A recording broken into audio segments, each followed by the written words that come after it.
الحمد لله رب العالمين، والصلاة والسلام على أشرف الأنبياء والمرسلين. أما بعد، وأعوذ بالله من الشيطان الرجيم. بسم الله الرحمن الرحيم.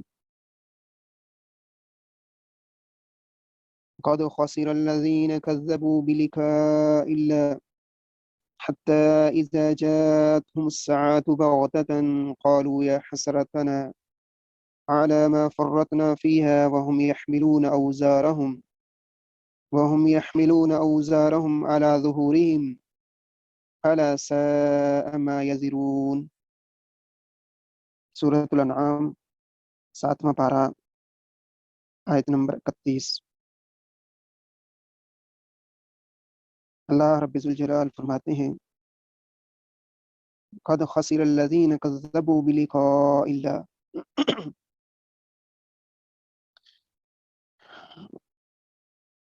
قد خسر الذین کذبوا بلقاء اللہ یعنی بالبعث۔ اللہ رب العزت کے ساتھ ملاقات کی تکذیب کرتے ہیں بلقاء اللہ۔ قد ہم نے کئی دفعہ یہ پڑھا ہے، سنا ہے کہ جب کسی کلمات پر آتا ہے تو یقین کے معنوں میں اللہ رب ذوالجلال یہاں پہ بڑی خاص بات فرما رہے ہیں اور اہل ایمان کو حرکت دے رہے ہیں۔ فرمایا کہ وہ لوگ خسارے میں ہیں،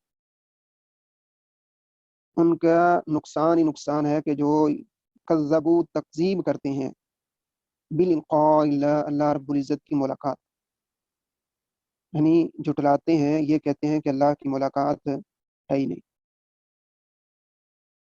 حتی اذا جاءتهم الساعة بغتة قالوا یا حسرتنا على ما فرطنا فيها،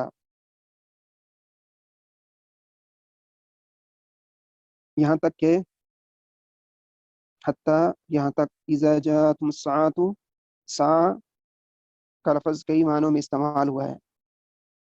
عام طور پہ یہ جو ہم ٹائم پیس یا گھڑی دیکھتے ہیں اس کو بھی ساعة کہتے ہیں۔ فرمایا بغتتاً، اچانک سے،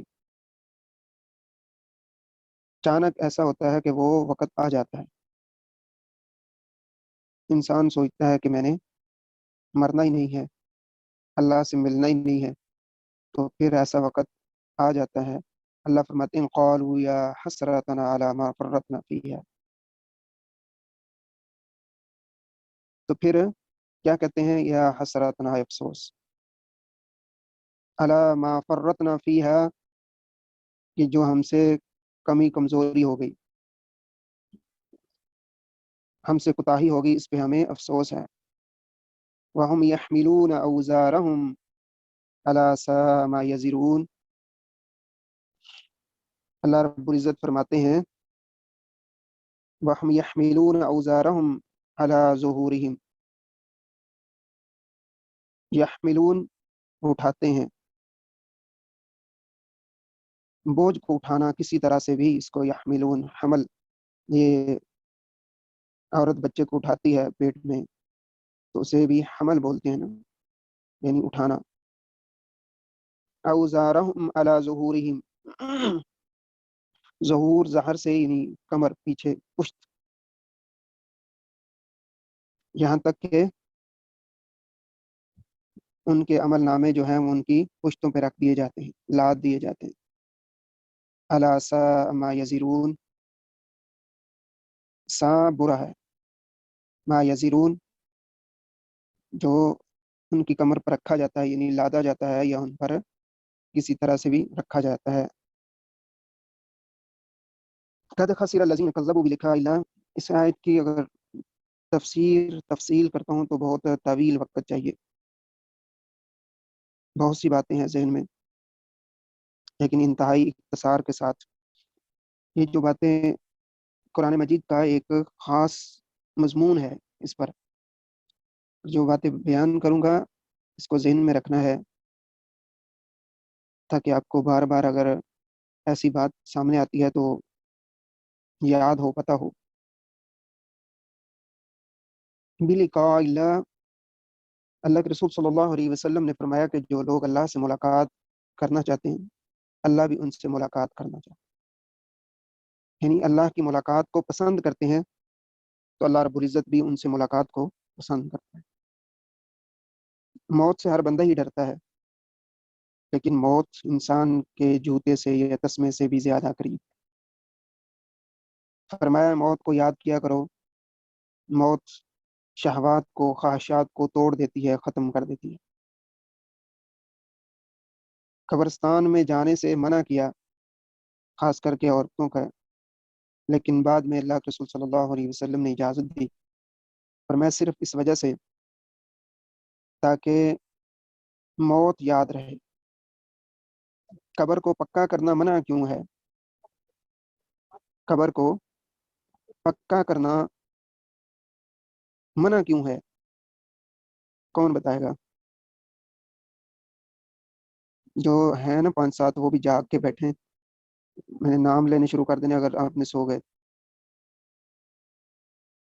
قبر کو پکا کرنے سے شریعت نے، دین نے، اسلام میں اللہ کے رسول صلی اللہ علیہ وسلم نے منع فرمایا ہے.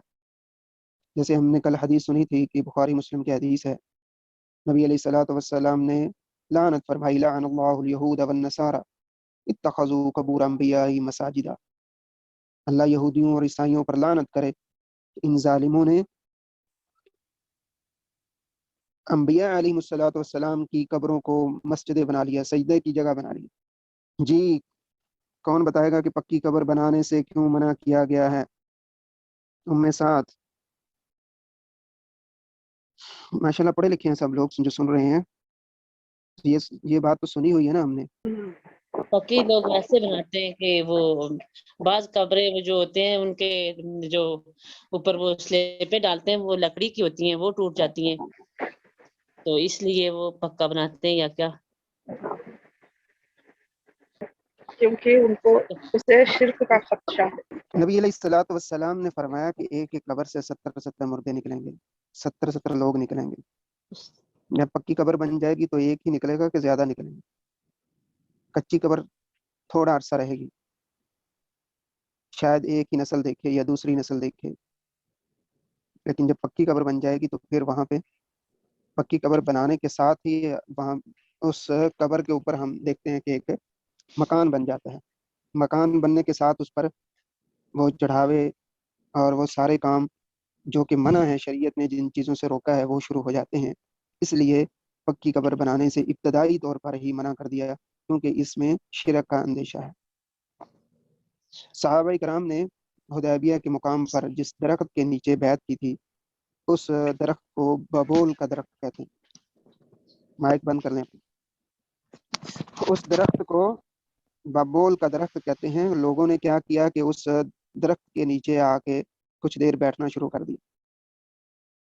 سیدنا عمر رضی اللہ عنہ نے جب دیکھا کہ اس طرح سے لوگ اس میں آ کے برکت کے لیے بیٹھنا شروع ہو گئے ہیں تو فوراً ہی اس کو ختم کر دیا. سیدنا عمر رضی اللہ عنہ کے دور میں ایک علاقہ فتح کیا، عمر بن عاص رضی اللہ عنہ، ان کی قیادت میں غالباً ہمس کا علاقہ تھا، فتح ہوا. وہاں کچھ لوگوں نے ایک نبی کی میت کو اپنے پاس محفوظ کیا ہوا، اور تفسیر میں آتا ہے کہ وہ نبی سیدنا دانیال علیہ السلام. جہاں وہ علاقہ فتح کیا تو ان لوگوں کو پوچھا کہ تم کیا کرتے ہو؟ انہوں نے اس میت کو اس طرح سے محفوظ کیا ہوا تھا کہ اوپر ایسے ہی تھا جیسے قبر تھی، لیکن میت بالکل محفوظ تھی، اور جب کبھی بارش نہ ہوتی، قحط ہوتا، اس طرح سے میت کو باہر نکالتے، پھر اس کا وسیلہ دیکھے اور اللہ سے مانگ. تو انہوں نے اس میت کو مدینہ منورہ بھیج دیا. تفسیر میں آتا ہے کہ سیدنا عمر رضی اللہ عنہ نے مدینہ منورہ میں مختلف مقامات پر قبرستان میں قبریں بنوائی، 3 4 5 دن کی روشنی میں، اور رات کے اندھیرے میں ان کو ایک قبر میں دفن کر کے سب کو برابر کر دیا، اس وجہ سے کہ لوگ ان کی قبر پہ آئے نہیں اور ان سے مانگے نہیں آئیں گے تو ظاہر ہے کہ پھر باقی کام بھی کریں گے۔ ہم میں سے کسی کا کسی بڑی قبر پر جانے کا اتفاق ہوا ہو، سمجھے یہ جو مزارات، شیخ تو کل پرسوں فرما رہے تھے کہ دربار نہیں کہنا چاہیے، بہرحال یہ ہمارے ہاں کے بنے ہوئے ہیں بڑے بڑے قبے، اور پھر ان پر نیازیں نظریں اور لوگ آتے ہیں اپنی مناجات کے لیے۔ تو آپ کا کبھی اتفاق ہوا ہو کسی درگاہ پہ جانے کا اور ایسی قبر پر جانے کا جہاں پہ لوگوں کا آنا جانا لگا کر وہاں سے کچھ نہ کچھ مانگتے ہیں؟ ایک تو بات ہے کہ ہم نے سنی ہوئی ہے، ایک بات ہے کہ دیکھی ہوئی ہے۔ ہم نے خود دیکھا ایسا کئی جگہ پر کہ یہ پاک و ہند پاکستان ہندوستان کے علاقے ایسے ہی ہیں کہ لوگ ان پر ان چیزوں پہ بڑا ہی یقین رکھتے ہیں۔ ہم نے دیکھا ان کے قریب کھڑے ہو کر کے یہ لوگ اپنی زبان سے کہہ رہے تھے کہ بابا ہماری تو اللہ سنتا نہیں اور آپ کی موڑتا نہیں، لہٰذا ہماری سفارش کریں۔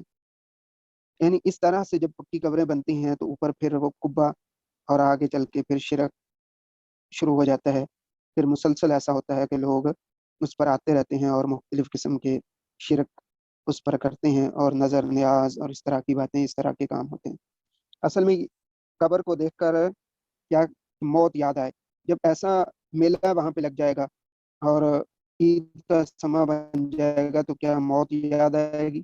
بلکہ آ ہی رہے گی۔ یہاں لوگوں کا ذکر اللہ رب العزت نے ایسے ہی فرمایا ہے کہ یہ لوگ موت کو بھولے ہوئے ہیں، اور اگر یاد بھی آتی اس انداز میں کہ کہتے ہیں کہ ہم نے دوبارہ اٹھنا نہیں۔ سورہ یاسین کے آخر میں ایک واقعہ ہے اسی طرح کا۔ ایک بندہ آ کے اللہ کے رسول صلی اللہ علیہ وسلم کے پاس پرانی سی ہڈی کو باریک باریک کرنا شروع کر دیتا ہے، تو اس کو ایسے اپنے ہاتھ سے ایسے کرنا شروع کر دیتا ہے، کہتا ہے ہماری کیفیت جب یہ ہو جائے گی تو ہم پھر کیسے اٹھیں گے اور کون ہمیں اٹھائے گا؟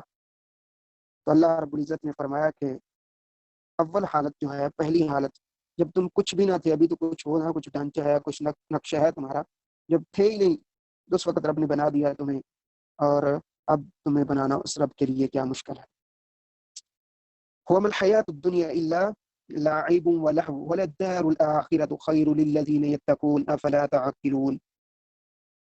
وما الحياة الدنيا أي الأشغال بها إلا لعب ولهو وأما الطلعات وما يعين عليها۔ یعنی دنیا کی زندگی میں اس طرح سے وہ گھل مل جاتے ہیں، ایسے کھیل تماشا، ایسا شغل، ایسے کاموں میں لگ جاتے ہیں کہ انہیں آخرت بھول جاتی ہے۔ وما الحیات الدنیا، اور دنیا کی زندگی الا لعب ولہو، سوائے کھیل تماشے کے کچھ نہیں۔ وللدار الآخرۃ خیر للذین یتقون، آخرت کی جو زندگی ہے، دار کہتے ہیں گھر کو، آخرت کا جو گھر ہے وہ کن کے لیے؟ خیر للذین یتقون۔ یتقون، یتقون کسے کہتے ہیں؟ روزہ رکھنے کا مقصد، عبادت کرنے کا مقصد، سب کاموں کا مقصد کیا ہے؟ یتقون، تقوی، پرہیزگاری۔ افلا تعقلون، کیا تم ان ساری باتوں سے شعور نہیں پکڑتے، عقل نہیں رکھتے، سوچتے سمجھ نہیں ہے کہ یہ دنیا کی زندگی کیا ہے؟ وما الحیات الدنیا الا لعب ولہو، دنیا کی زندگی کھیل تماشا ہے۔ اور ایک ایسی ہی جگہ پر فرمایا کہ دنیا کی زندگی وما الحیات الدنیا الا متاع الغرور، کہ دھوکے کا سامان ہے۔ ایک بڑے استاد نے اس کا ترجمہ کچھ یوں بھی کہا ہے کہ یہ گندگی کا ڈھیر ہے۔ اللہ کے رسول صلی اللہ علیہ وسلم مدینہ منورہ سے باہر نکل رہے ہیں کہ چھوٹا سا مرا ہوا کان کٹے ہوئے ہیں، ایک بکری کا بچہ پڑا ہے۔ آقا علیہ السلام فرماتے ہیں کون ہے کہ اس کی قیمت ادا کرے، کون ہے جو اس کی قیمت ادا کرے؟ اب زندہ ایسا جانور کہ جو عیب دار ہو، اس کی قیمت اچھی نہیں لگتی، تو پھر مرا ہوا اور اس میں سے بھی بدبو آ رہی ہو تو اس کی قیمت کون دے گا؟ صحابہ حیران ہیں۔ رسول اللہ صلی اللہ علیہ وسلم نے صحابہ کی حیرانگی کو دیکھ کے فرمایا کہ دیکھو کہ تم دنیا کو کیا سمجھتے ہو، اللہ کے نزدیک اس بکرے، اس مرے ہوئے جانور سے بھی زیادہ حقیر ہے۔ فرمایا دنیا انسان کے لیے بہت ہی خوشگوار ہے، یعنی اس طرح سے ہے کہ جیسے سبزہ زار کسی خوشنوا چیزوں میں پڑ جائے نا تو انسان بھول جاتا ہے اپنی موت کو، اپنی آخری زندگی کو۔ اصل اللہ رب العزت اس دنیا کی تھوڑی سی زندگی دے کر وَلَلدَّارُ الْآخِرَةُ خَيْرٌ لِلَّذِينَ يَتَّقُونَ، یہ آخرت کی تیاری کروانا چاہتے ہیں، آخرت کی تیاری کروانا چاہتے ہیں، اور فرمایا خَيْرٌ لِلَّذِينَ يَتَّقُونَ، جو اس زندگی میں تھوڑی سی اس زندگی میں اپنی آخرت بنا لیتا ہے، اس سے بڑا خوش نصیب کوئی نہیں۔ فرمایا قیامت کے دن ایک ایسے بندے کو لایا جائے گا جس نے دنیا میں کبھی بھی کوئی پریشانی کوئی دکھ نہیں اٹھایا ہوگا، اچانک سے اللہ کی طرف سے حکم ہوگا کہ اس کو لے جاؤ جہنم کا صرف ایک جانسا ایک مختصر سا دیدار کے لیے کروا کے لاؤ، لایا جائے گا، پوچھا جائے گا کیسی تم نے زندگی گزاری، تو سب کچھ بھول جائے گا کہ میں نے دنیا کی زندگی جو ہے وہ بہت ہی مشکل حالات میں گزاری۔ ایسے ہی ایک ایسا بندہ کہ جس نے دنیا کی زندگی مشکل میں گزاری ہوگی، پریشانیوں میں، خاص کر کے دین کے معاملات میں وہ پریشانیاں اٹھائے ہوگا، ایسا بندہ، ایسا انسان، ایسا مسلمان مرد عورت، فرمایا کہ ایسے بندے کو جب جنت کا ایک جانسا ایک نظارہ کروایا جائے گا، دکھایا جائے گا مختصر طور پر جنت کو، تو وہ اپنی پریشانیاں بھول جائے گا اور کہا کہ اللہ میں نے دنیا کی زندگی تو بہت ہی بہتر گزاری، یعنی جنت کے مقابلے میں میں نے جو دنیا کی پریشانیاں اٹھائی ہیں وہ بہت ہی کم ہیں، وہ کچھ بھی نہیں۔ اس لیے دنیا کی زندگی میں انسان بہت پریشان ہو جاتا ہے۔ حدیث ہے الدنیا سجن المؤمن و جنت الکافر، یہ دنیا کی زندگی اگر خوش نما ہے تو کافروں کے لیے، وہ اسے کوئی بھی پرواہ نہیں ہے حلال اور حرام کی، اسے کوئی پرواہ نہیں ہے کہ کس طرح سے اس نے اپنی خواہشات کو پورا کرنا ہے، لیکن ایک مسلمان کے لیے بہت ہی مشکل ہے ساری بات۔ وہ دنیا سجن المؤمن و جنت الکافر، سجن المؤمن، سجن سے مراد، سجن کسے کہتے ہیں کسی کو معلوم ہے؟ قید خانہ۔ انشاءاللہ سجن کہتے ہیں قید خانے کو، قید خانے کے اندر سہولیات ہوتی ہیں،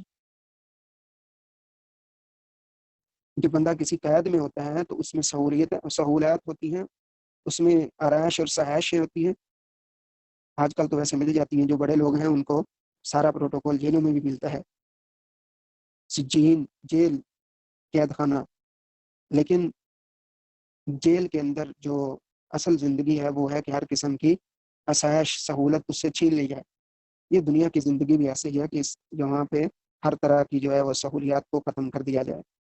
فرمایا کہ جو جہنم ہے اس کے اوپر باڑ لگی ہوئی ہے، جہنم کے اوپر باڑ لگی ہے ان خواہشات کہ جو یہ دنیا کی خواہشات رکھے گا یقیناً وہ ایسا ہی ہوگا کہ جس نے اللہ کی حدود کو پامال کیا، اپنی نفس کو مارا نہیں بلکہ حلال اور حرام کی پرواہ نہیں کی، ایسا شخص کہاں جائے گا؟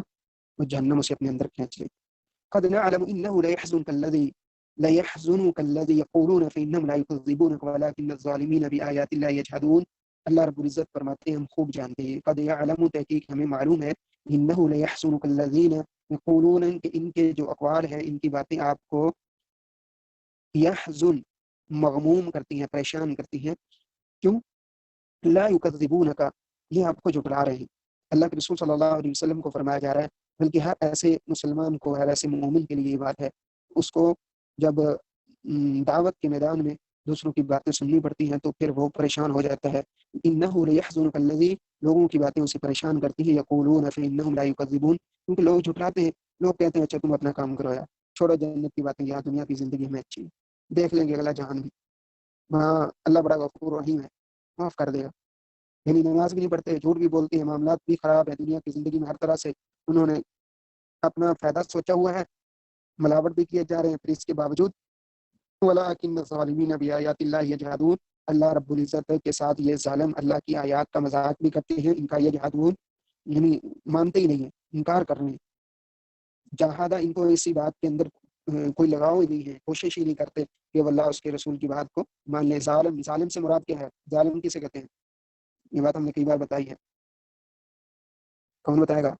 سوئی نہیں، جا کے رکھے رہیں، جو باتیں بول رہا ہوں ان کو لکھ کے ساتھ اور نوٹ کریں اپنے پورے۔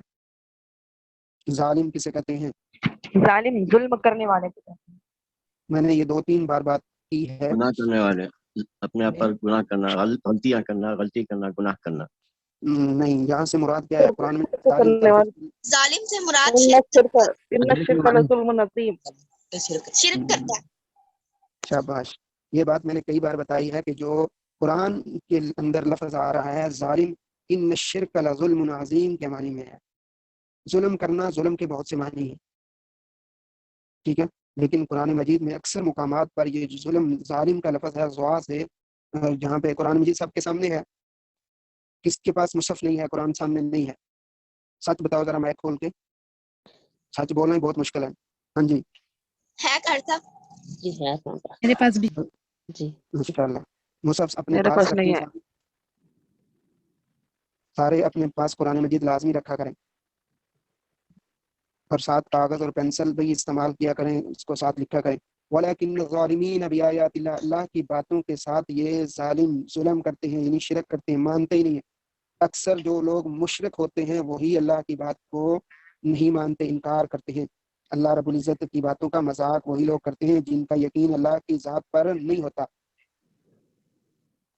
وَلَقَدْ كُذِّبَتْ رُسُلٌ مِّن قَبْلِكَ فَصَبَرُوا عَلَىٰ مَا كُذِّبُوا وَأُوذُوا حَتَّىٰ أَتَاهُمْ نَصْرُنَا وَلَا مُبَدِّلَ لِكَلِمَاتِ اللَّهِ وَلَقَدْ جَاءَكَ مِن نَّبَإِ الْمُرْسَلِينَ وَلَقَدْ كُذِّبَتْ رُسُلٌ مِّن قَبْلِكَ، بہت سے پیغمبر آپ سے پہلے بھی آئے. من قبلک، رسول جمع ہے رسول کی، یعنی بہت سے پیغمبر ایسے بھی آئے کہ جن کذبت، ان کو جھٹلایا گیا. ماضی مجہول ہے، ان کو جھٹلایا گیا. لقد یہاں پہ بھی ہے. یقیناً ایسا ہوا کہ بہت سے ایسے پیغمبر آئے کہ انہوں نے مسلسل دعوت دی، مسلسل اللہ کا پیغام پہنچایا، لیکن لوگوں نے انکار ہی کیا، اس بات کو مانا نہیں. پس صبروا، انہوں نے کیا کیا؟ بددعائیں شروع کر دی، بابیلا شروع کر دیا؟ نہیں، پس صبروا، بلکہ انہوں نے صبر کیا، اللہ کے پیغام پہنچاتے رہے، مسلسل دعوت دیتے رہے، لیکن اس کے ساتھ ساتھ فصبروا، انہوں نے صبر کے دامن کو نہیں چھوڑا. علی ما کذبوا اوذوا حتی اتاہم نصرنا، تو ان کی تکذیب کی گئی. علی ما کذبوا اوذوا، انہیں ستایا گیا. حتی اتاہم نصرنا، یہاں تک کہ نصرنا، ہماری مدد آ گئی. اتاہم، اللہ رب العزت فرماتے ہیں ہم نے ان کی مدد کی. ہم نے ان کی مدد کی، کیا مطلب؟ کہ ان کی حوصلہ افزائی کی. ولا مبدل لکلمات اللہ، اللہ رب العزت کی باتیں تبدیل نہیں ہوتی. لا مبدل لکلمات اللہ، اللہ کی بات کبھی بھی بدلتی نہیں ہے، اللہ کی کلمات تبدیل نہیں ہوتے.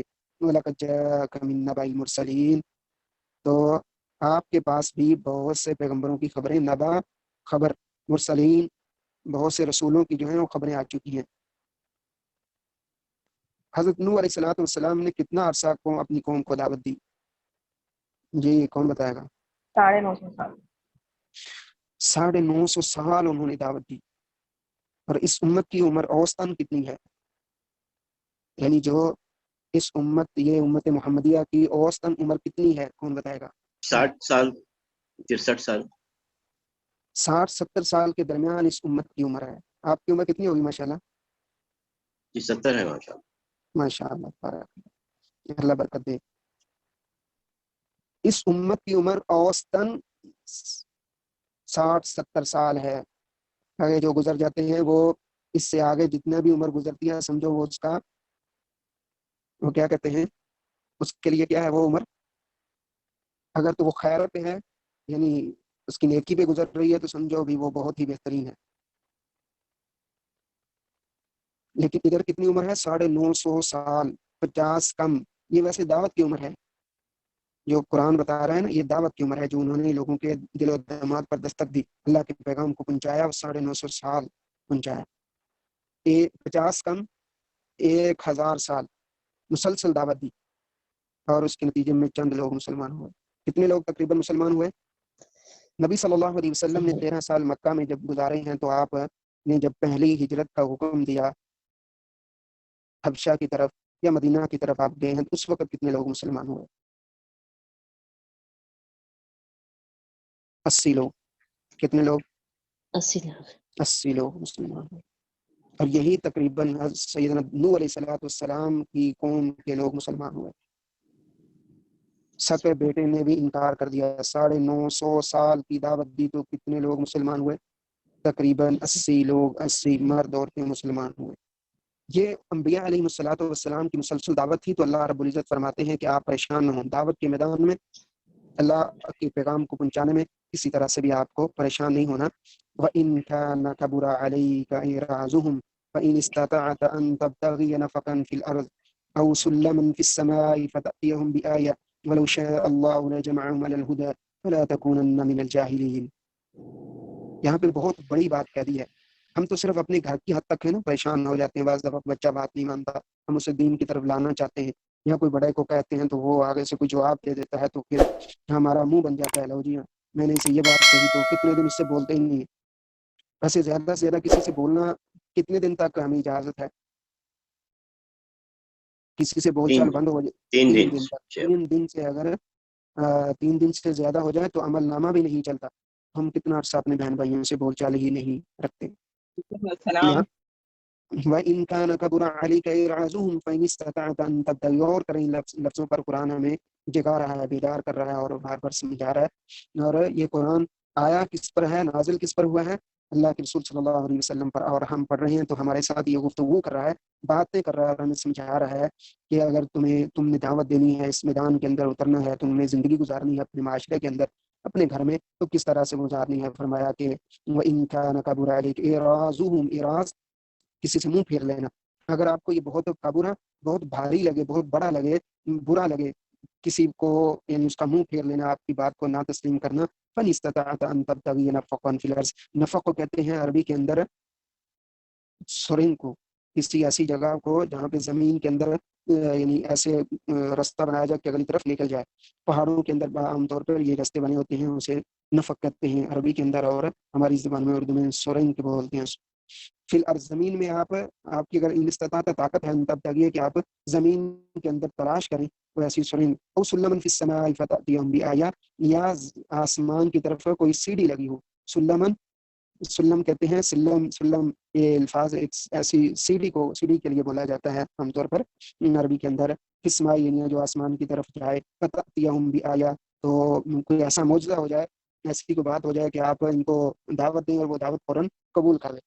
وَلَوْ شَاءَ اللَّهُ لَجَمَعَهُمْ عَلَى الْهُدَىٰ فَلَا تَكُونَنَّ مِنَ الْجَاهِلِينَ.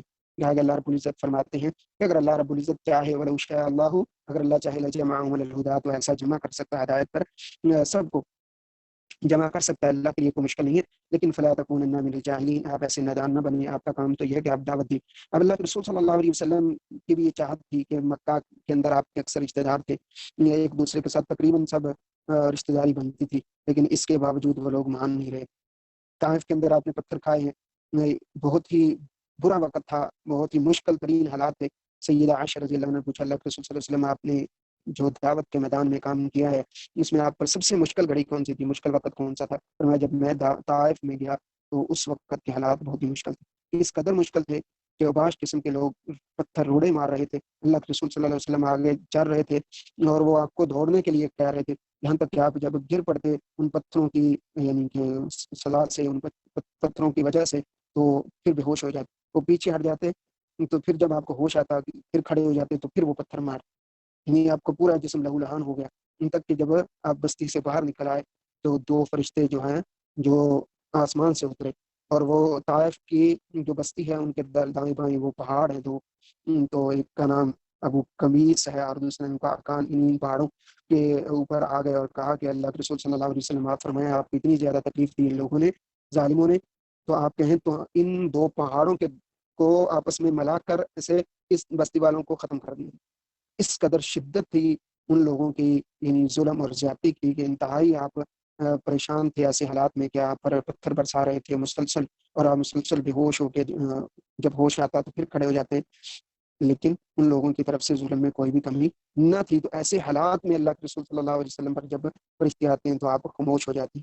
حضرت زید بن حارثہ رضی اللہ عنہ نبی علیہ الصلوۃ والسلام کے ساتھ ہیں، تو ایک جگہ پہ وہ آپ کو بٹھاتے ہیں، وہ پانی پلاتے ہیں اور آپ پر چھینٹے مارتے ہیں، تو آپ کو کیا کہتے ہیں؟ اللہ کے رسول صلی اللہ علیہ وسلم ان کے لیے بد دعا فرمایا کہ حضرت زید کہتے ہیں کہ میں نے کان لگائے، اللہ کے رسول صلی اللہ علیہ وسلم کے ہونٹ حرکت میں تھے، آپ انتہائی تکلیف کی حالت میں تھے، تو آپ کی اس تکلیف کے اندر بھی آپ کے جو کلمات تھے وہ کیا تھے؟ اللہم اہد قومی فانہم لا یعلمون، یا اللہ یہ قوم مجھے نہیں سمجھتی، یہ نہیں جانتی کہ میں ان کے لیے کیا پیغام لے کے آیا ہوں، کیا جنت کی خوشخبری دینے آیا ہوں، لیکن ان لوگوں نے میرے ساتھ ظلم کیا ہے. میں اس کے بدلے میں بھی یہ دعا کرتا ہوں کہ اللہ ان کو ہدایت نصیب فرما. پہلے انبیاء علیہ الصلوۃ والسلام نے بد دعائیں کی، جب اتنا ظلم اور زیادتی قوم آگے سے کرتی تو بد دعائیں کرنا شروع کر دیتے. لیکن ہمارے رسول رحمت للعالمین اپنی قوم کے لیے کیا کہہ رہے ہیں؟ اللہم اہد قومی فانہم لا یعلمون. محدثین نے لکھا ہے کہ 8 سال بعد جب مکہ فتح ہوا دوبارہ سے، یہ سارے لوگ وہ جو پتھر برسانے والے بڑے بڑے سردار اور طائف کے لوگ یہ مسلمان ہو جائے. آج یہ ہمارا پاک و ہند کا جو علاقہ ہے جس میں ہم رہتے ہیں اور یہاں پہ اسلام کی آج خوشبو ہے، تو یہ بھی اسی علاقے سے ہی اٹھنے والا وہ نوجوان محمد بن قاسم سقفی تھا، وہ طائف کا رہنے والا. یہ اللہ کے رسول صلی اللہ علیہ وسلم کی دعاؤں کی برکت ہے کہ آج ہم بھی لوگ اس اسلام میں داخل. بہرحال ہم اس بات پہ جو ہیں وہ خوش رہیں اور ہمیشہ اللہ رب العزت سے دعا کرتے ہیں کہ آج ہمیں اسلام کی صحیح معنوں میں دعوت کو پہنچانے والا اور اس پر صبر کرنے والا بنائے. انما یستجیب الذین یسمعون. اپنی ویڈیو بھی بند کرو، مائک بھی بند کر دو. جی جی انما یستجیب الذین یسمعون والموتى یبعثهم اللہ ثم الیہ یرجعون. اور یہی لوگ ہیں، آگے اللہ رب العزت کتنے سخت کلمات ساتھ فرما رہے ہیں. پہلے فرمایا اللہ کے رسول صلی اللہ علیہ وسلم کو کہ آپ ایسا نہیں کچھ بھی کر سکتے کہ آسمان کی طرف کوئی سیڑھی لگا لیں یا زمین میں سرنگ کر لیں، یعنی دعوت کے میدان میں ایسا کچھ نہیں ہو سکتا. آپ ان کو مسلسل اللہ کا پیغام پہنچائیں. لیکن یہاں پہ کیا فرمایا؟ انما یستجیب الذین یسمعون، جو سننے والے ہیں، دعوت کو قبول کرنے والے. استجیب کا معنی ہوتا ہے عجیب مجیب، قبول کرنا، یعنی جو قبول کرنے والے ہیں وہ سننے والے ہیں. جو زندہ لوگ ہیں وہ سنتے ہیں، وہ بات کو مانتے بھی ہیں. والموتى یبعثهم اللہ، لیکن جو مردہ ہو وہ یبعثهم اللہ ثم الیہ یرجعون، اور مردوں کو اللہ زندہ کر کے اٹھائے گا، پھر سب اللہ کی طرف لائے جائیں گے. یبعثهم اللہ، اٹھائے جائیں گے اللہ کی طرف، اور ثم الیہ یرجعون، پھر اللہ رب العزت کی طرف ہی یہ سب اکٹھے کیے جائیں گے. یہاں قیامت کا منظر ہے مختلف. اللہ رب العزت نے بات کو بیان کیا ہے کہ ایک تو یہ بات ہے کہ جب یہ مر جائیں گے تو اس وقت اٹھائے جائیں گے، تو پھر کہاں جائیں گے؟ پھر اللہ کی طرف اکٹھے کیے جائیں گے، معاشر کے میدان میں یہ لوگ اکٹھے کیے جائیں. دوسرا یہ ہے کہ جب آپ دعوت ان کو دیتے ہیں، اسلام کی بات ان تک پہنچاتے ہیں، تو وہی لوگ سنتے ہیں جو سننے کی سماعت کی، ان کے اندر سماعت ہے، کانوں کے اندر سماعت ہے، سننے کا ایک اللہ ان کے اندر چیز موجود ہے. سننے والا وہی ہے. جیسے قرآن میں آگے چل کے اسی صورت میں بھی آئے گا اور 9ویں پارے میں بھی آئے گا کہ کچھ لوگ ایسے ہیں کہ جو باوجود اس کے یعنی کان ہے لیکن سنتے نہیں، آنکھیں ہیں دیکھتے نہیں. کیا وجہ؟ کیا یعنی کہ اصل حقیقت کو، حق کو پہچانتے نہیں، باوجود اس کے کہ سب کچھ ان کے سامنے ہے لیکن اس کے باوجود نہیں مان. آج کتنے لوگ ہم دیکھ رہے ہیں کفار کے اندر، ہندوؤں میں، سکھوں میں، بڑے دانشور ہیں، بڑے اسکالر قسم کے، بات جب کرتے ہیں تو بڑی سمجھداری کی کرتے ہیں. انگریزوں کے اندر ایسے بڑے بڑے سائنسدان لوگ موجود ہیں، لیکن اس کے باوجود اللہ رب العزت کی کبریائی کو، اس کی وحدانیت کو نہیں مانتے. فرمایا کہ لا یعنی یسمعون، کہ ان کے اندر ایسی حق بات سننے کی وہ طلب ہی نہیں ہے، وہ طاقت نہیں ہے. اللہ رب العزت نے ان کو ایسی چیز عطا ہی نہیں فرمائی. یہ بھی اللہ کی طرف سے نا، کہ جو لوگ حق کو ایسے، بعض دفعہ ایسے بھی ہوتا ہے کہ لوگ مخالف بن کے آتے ہیں اسلام کی، لیکن جب جیسے جیسے قریب ہوتے ہیں اسلام کے، قرآن کو پڑھتے ہیں اور اسلام کی بات کو سنتے ہیں، تو ایسے ایسے اللہ ان کے دل کو کھول دیتا ہے، وہی لوگ اسلام کے داعی بن جاتے ہیں، اسلام کی دعوت دینے والے بن جاتے ہیں. ایسے بھی ہوتا ہے بعض دفعہ. لیکن اسلام کی دعوت کو پہنچانے والے کا بھی حق ہے. ادعو الی سبیل ربک بالحکمت والموعظۃ الحسنۃ وجادلہم باللتی ہی احسن. احسن انداز میں، بڑے ہی اچھے انداز میں، خالصتاً پیار اور محبت کے ساتھ، ریاکاری نہیں، بلکہ یہ دعوت ہو، صرف یہ دل کے اندر جذبہ ہوگی، یہ لوگ جہنم سے بچ جائیں، جنت میں جانے والے بن جائیں، مبشر بن کے، نصیر بن کے. یعنی اللہ رب العزت کی جو جہنم ہے اس سے ڈرانے والا. اور مبشر کسے کہتے ہیں؟ مبشر کسے کہتے ہیں؟ بشارت دینے والا، بشارت دینے والا. بس صرف آپ ہی جاگ رہے ہیں، اللہ جزائے خیر دے آپ کو. باقی نذیر کسے کہتے ہیں؟ ڈرانے والا. ڈرانے والا. ڈرانے والا. مبشر اور نذیر اللہ کے رسول صلی اللہ علیہ وسلم کی صفات ہے. یعنی ہر مسلمان میں اور ہر اہل ایمان میں ہونی چاہیے کہ وہ چاہے اس کی اولاد ہے یا اس کے گھر والے ہیں یا کوئی بھی ہے، تو فرمایا یا ایھا الذین آمنوا قوا انفسکم واہلیکم نارا. اے ایمان والو، سب سے پہلے کہ اپنے آپ کو بچاؤ. قوا انفسکم، اپنے آپ کو بچا لو. کس سے؟ جہنم سے، نار سے. اور پھر وقودھا، یعنی قوا انفسکم واہلیکم نارا، اور اپنے اہل کو جو تمہارے ساتھ رہنے والے ہیں، تمہارے رشتہ دار ہیں، کسی طرح سے بھی ان کا تمہارے ساتھ رشتہ تعلق ہے، ان کو بھی جہنم سے بچانے کی کوشش کرو.